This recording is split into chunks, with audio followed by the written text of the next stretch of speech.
il y a eu un vote qui est un vote extrêmement important, qui est symbolique mais qui est extrêmement important. C'est que le Parlement européen a voté à une majorité assez confortable, pas à l'unanimité, mais à une majorité d'à peu près 400 voix, le texte que nous avions co-déposé pour demander à ce que le Parlement européen décrète l'état d'urgence climatique et environnemental.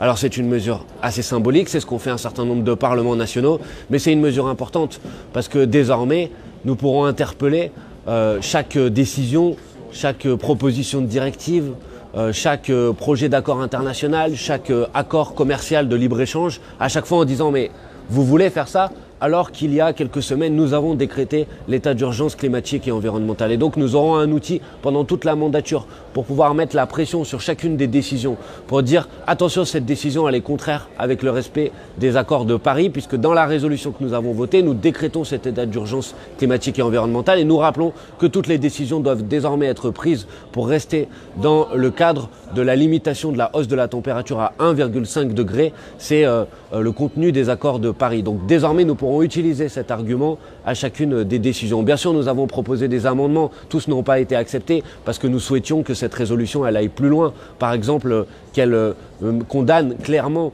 le fait de engager de nouveaux accords de libre-échange. Par exemple, avec le Japon, le Vietnam, le Canada, bientôt les États-Unis, le Mercosur, il y a d'autres accords de libre-échange qui sont en préparation. Bien sûr, nous avons demandé aussi, et nous avons proposé des amendements pour rehausser les objectifs que se fixe l'Union européenne en termes de réduction des émissions de gaz à effet de serre, parce qu'on ne peut pas à la fois dire il y a un état d'urgence climatique et environnemental et en même temps on reste dans nos objectifs qui sont ceux qui avaient été fixés par la mandature précédente. Nous demandons la baisse de 70% des émissions de gaz à effet de serre d'ici à 2030. Or aujourd'hui, la position officielle de la Commission européenne c'est 50% et la position du Parlement précédent c'était 55%. Donc nous avons proposé d'aller plus loin, de dire au moins 65% pour qu'on puisse tenir la trajectoire qui nous permet effectivement de rester dans le cadre des accords de Paris. On n'a pas gagné toutes les victoires, mais on a gagné cette victoire-là et elle est importante. C'est celle de décréter l'état d'urgence climatique et environnementale.